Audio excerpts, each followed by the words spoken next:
Bonjour à tous, c'est Gilles Mansillon. Je voulais venir à vous aujourd'hui brièvement pour faire un tirage de cartes. Et j'ai décidé de faire un tirage de cartes suivant les 7 chakras principaux du corps humain.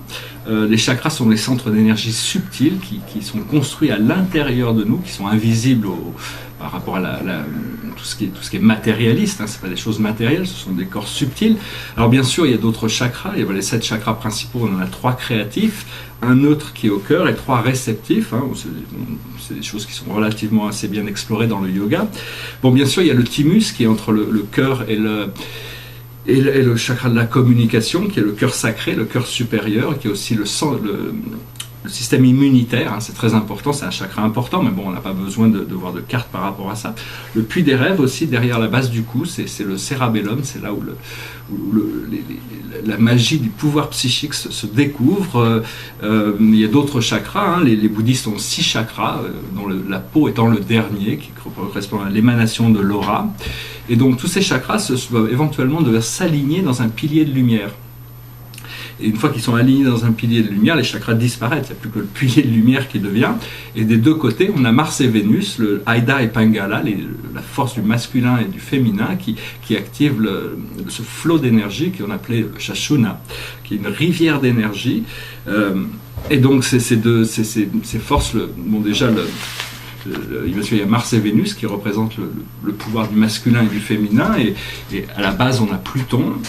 Au niveau du nombril, c'est les champs terrestres, c'est Saturne qui dirige ça. Au niveau du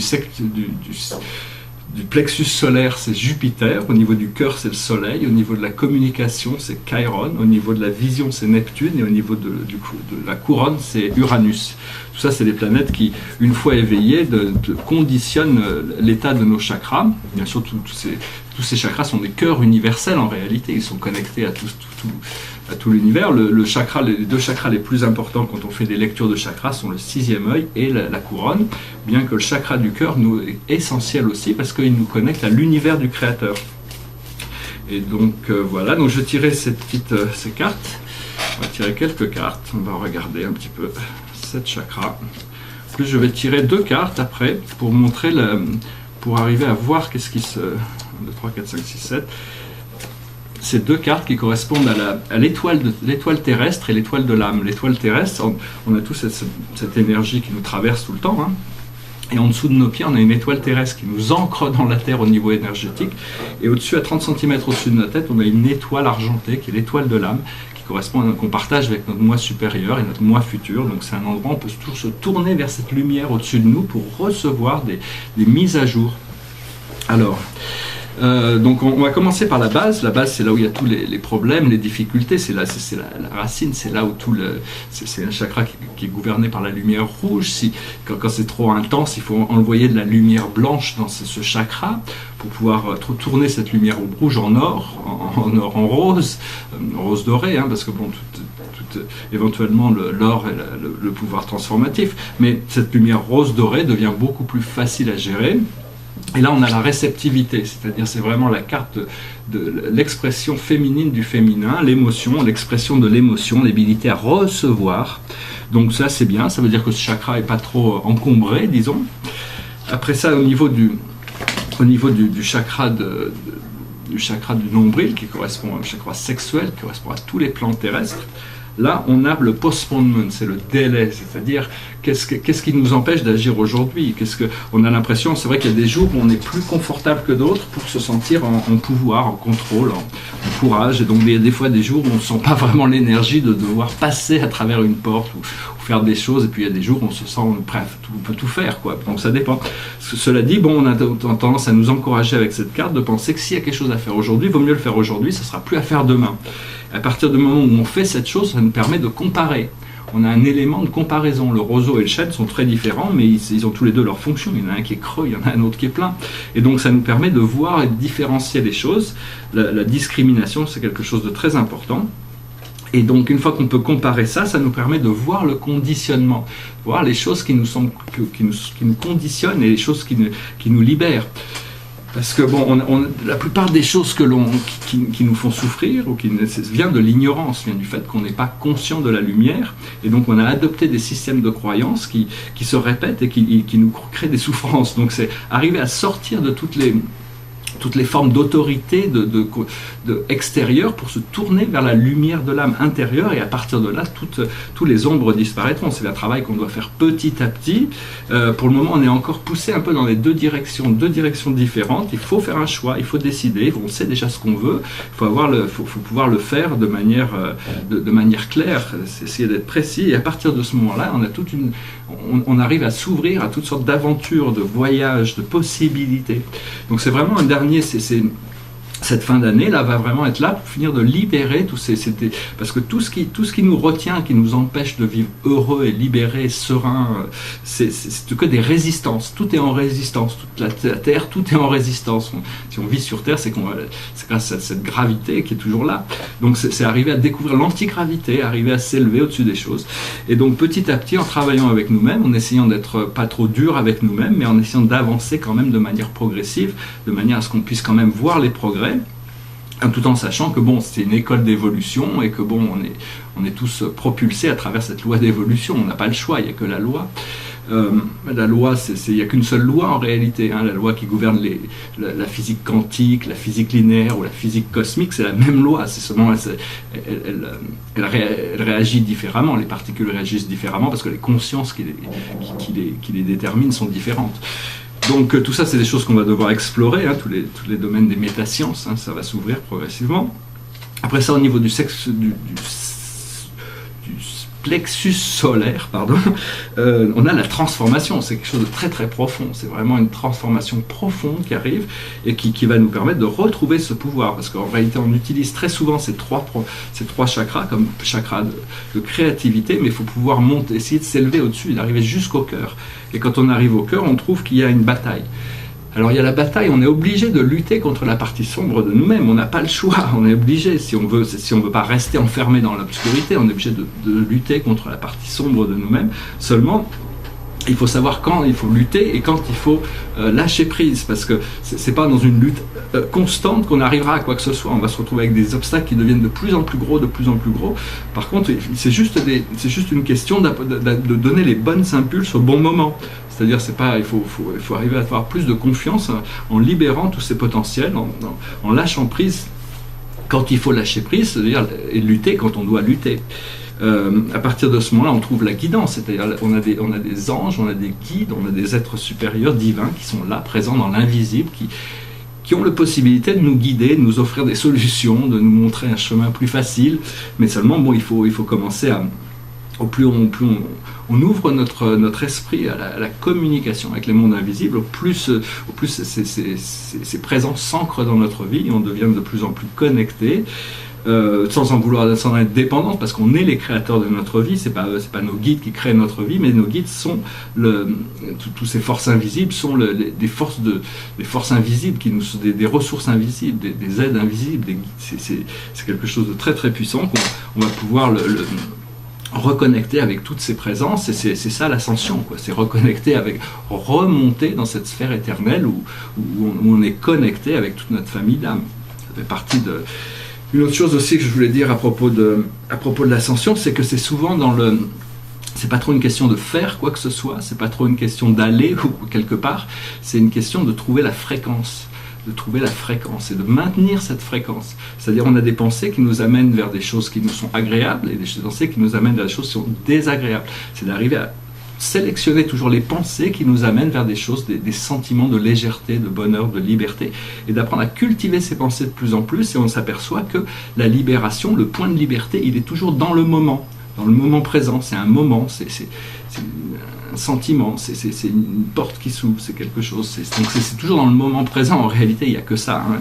Il y aura toujours que ça. Ça ne veut pas dire que tout n'est pas... La vie se passe progressivement, hein. C'est comme un film, quoi. On est le spectateur de notre vie, et puis tous les autres sont les spectateurs de leur vie, mais même si on regarde la même chose, on regarde des films différents, tout le monde a son projecteur.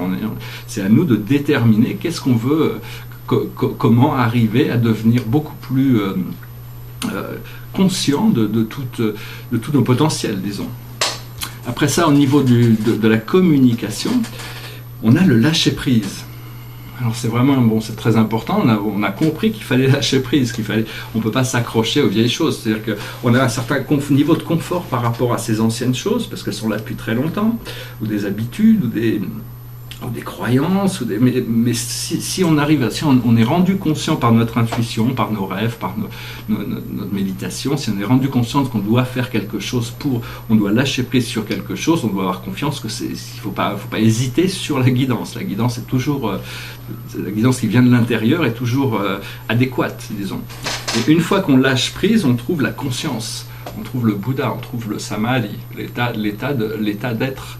Le véritable état d'être. On abandonne l'illusion du temps pour redevenir des consciences éternelles, absolues. Pas absolues dans le sens de l'absolu, mais au-delà des fluctuations du monde terrestre, la lucidité ne nous quitte plus, la sérénité ne nous quitte plus.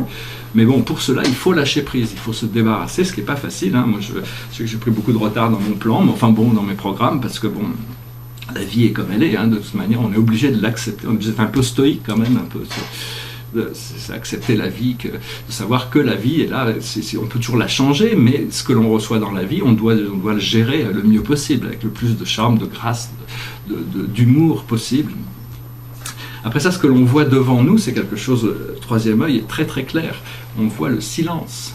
On ne peut pas voir le silence, mais ici ça représente l'étoile, ça représente le monde magique, le monde infini, c'est dans le silence, toutes les choses, tout l'univers invisible existe dans le silence. Et au plus on peut faire de silence dans notre esprit, au plus on est réceptif à des messages télépathiques qui peuvent venir des plans supérieurs. Donc ça c'est aussi la carte de l'étoile, c'est des manifestations de nos rêves qui deviennent réalité. Récemment, je suis en train de participer à certaines initiations, des nouvelles formes d'initiation sur le monde de la magie. La magie, je m'entends sagesse, hein, j'entends connaissance, sagesse, pouvoir à l'intérieur de la loi. Je parle pas de magie, manipulation. Souvent, j'utilise le mot transcendantal pour parler de Thoth, mais lui, il utilise le mot magie. Transcendantal est un mot qui a été inventé plus tard. À mon avis, c'est Emmanuel Kant qui le premier a introduit ce mot pour pouvoir dire quelque chose d'autre que transcendantal. Mais donc c'est vraiment un nouveau domaine d'initiation qui nous permet de découvrir des choses que l'on a à l'intérieur de nous, mais qui ne sont pas encore évidentes. Et donc au début, si on n'y croit pas, on n'arrive pas. Il faut s'y avancer progressivement, et petit à petit, on développe plus de confiance en soi, ce qui nous permet de manifester les choses jusqu'au moment où on pourra faire sortir de l'éther toutes les choses que l'on a besoin, comme on en a besoin, quand on en a besoin. Et elles retourneront dans l'éther quand on a fini de les utiliser. C'est assez, bon, c'est peut-être quelque chose qui n'est pas du tout probable ou même possible dans la conscience du matérialisme, mais c'est des choses qui sont très réelles dès qu'on commence à reconnecter avec notre nature éternelle, parce qu'en réalité, nous sommes tous des êtres interdimensionnels, et donc c'est ça, cette nature qu'il faut retrouver. Alors après ça, au niveau de la couronne, hein, c'est ce qui nous ouvre, c'est la porte du ciel, c'est bien de concentrer ses pensées au sommet de sa tête le plus possible jusqu'au jour où la porte du ciel s'est ouverte. C'est une sorte ça permet à l'âme de pouvoir sortir. Et quand on voyage, au plus ça va, ça se fait naturellement de toute manière, hein, quand on commence à s'ouvrir. Et là, nous avons le rebelle. Le rebelle, ici c'est le mythe de Prométhée, mais qui est enchaîné à son rocher, mais qui tient quand même la lumière de la liberté. Il a l'aigle sur l'épaule et il tient sa propre flamme de la liberté. Il est complètement rebelle par rapport à tout ce qui est autre que la vérité. La vérité, c'est la seule chose qui compte. En réalité, les hommes sont souvent beaucoup plus intéressés par des choses qui ne sont pas forcément vraies, mais qui sont confortables, alors que la vérité n'est pas toujours confortable, mais c'est la seule manière d'avancer, c'est de s'avancer vers la vérité.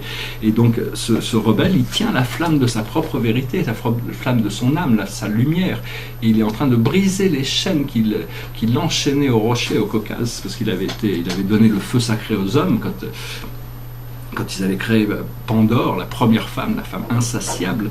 Les dieux, Prométhée il était arrivé, puis s'était aperçu que l'homme n'avait pas vraiment d'archétype, il n'avait rien du tout pour se défendre, alors il a été prendre le feu et les arts pour donner à l'homme quelque chose, et Zeus n'avait pas trop apprécié, et donc il s'était retrouvé enchaîné au Caucase, mais enfin Hercule l'a délivré plus tard. Enfin, c'est l'histoire de Prométhée, mais bon, c'est parce que bon, dans ce tarot-là particulier, l'empereur est vraiment représenté par le rebelle qui est représenté par Prométhée. Mais bon, c'est aussi l'empereur, c'est des responsabilités, c'est-à-dire faire les bons choix, arriver à assumer toutes les responsabilités, tout en sachant que les choses, on peut avoir confiance dans sa propre conscience, on peut avoir, même si on fait des erreurs, on peut toujours les corriger, donc il ne faut pas douter de soi-même. Après ça, au niveau de l'étoile terrestre, celle qui est en dessous de nos pieds, on a le grand enseignant, on a le vide, c'est le grand nothingness, le rien du tout, mais le rien du tout qui est le tout aussi. C'est-à-dire que si on veut découvrir la flamme éternelle de notre âme, il faut dissoudre toutes les parties individuelles de tout ce qu'on peut penser qui nous rend individuels. Ça ne veut pas dire qu'on va perdre notre individualité, mais il faut se débarrasser de tout ce qui est ego, tout ce qui est individuel pour arriver à rentrer dans un monde sans forme, et à partir de là, on peut retourner au tout, à la grande flamme qui est tout, à la grande lumière sacrée. Tout, c'est le but de toutes les philosophies, toutes les religions prêche d'une manière ou d'une autre ce retour à la source, ce retour à la grande lumière. Il n'y a qu'une seule grande lumière, peu importe comment les gens y arrivent, ou le voient, ou le percevent, ou ce qu'ils ont pu croire pendant leur temps d'incarnation. Et ce qui est au-dessus, au niveau de notre étoile de l'âme, on a le Thunderbolt. Alors là, c'est vraiment un choc violent, c'est-à-dire les choses qu'on n'est pas prêt à faire volontairement, l'univers va nous faire, est obligé de nous les amener de manière un peu plus brutale. Donc parfois, il faut accepter les changements de manière, même, disons que c'est des choses qui vont arriver, qui vont descendre, mais c'est un grand bouleversement qui se prépare. Et ce grand bouleversement, il est en train de nous éliminer toutes sortes de vieilles croyances sur la pénurie, sur le manque de pouvoir pour nous apporter, pour arriver à l'abondance. Une véritable abondance, le fait de pouvoir faire tout ce qu'on veut faire quand on veut le faire, arriver à trouver cette liberté. Mais avant ça, il y a besoin d'un moment d'un peu de guérison, un peu de nettoyage, et donc on est obligé de passer par là. Voilà, j'espère que ce message aura été intéressant pour vous. Je ne vais pas rentrer trop, je vais chanter une petite chanson peut-être pour finir. C'est une chanson de gospel qui est assez récente, qui était venue d'un film qui s'appelait, je crois que ça s'appelait Oh Brother. C'est une chanson d'Alison Krauss. It goes like this. As I went down in the river to pray, studying about that good old way, and who shall wear the starry crown, good Lord, show me the way. Oh sisters, let's go down, come on down. Oh sisters, let's go down in the river to pray. As I went down in the river to pray, studying about that good old way, and who shall wear the robe and crown, good Lord, show me the way. Oh brothers, let's go down, come on down. Oh brother, let's go down in the river to pray. As I went down in the river to pray, studying about that good old way, and who shall wear the starry crown, good Lord, show me the way. Oh fathers, let's go down, come on down. Oh fathers, let's go down in the river to pray. As I went down in the river to pray, studying about that good old way, and who shall wear the robe and crown, good Lord, show me the way. Oh Moses, let's go down, don't you wanna come down? Oh Moses, let's go down in the river to pray. As I went down in the river to pray, studying about that good old way, and who shall wear the starry crown, good Lord, show me the way. Oh sinners, let's go down, come on down.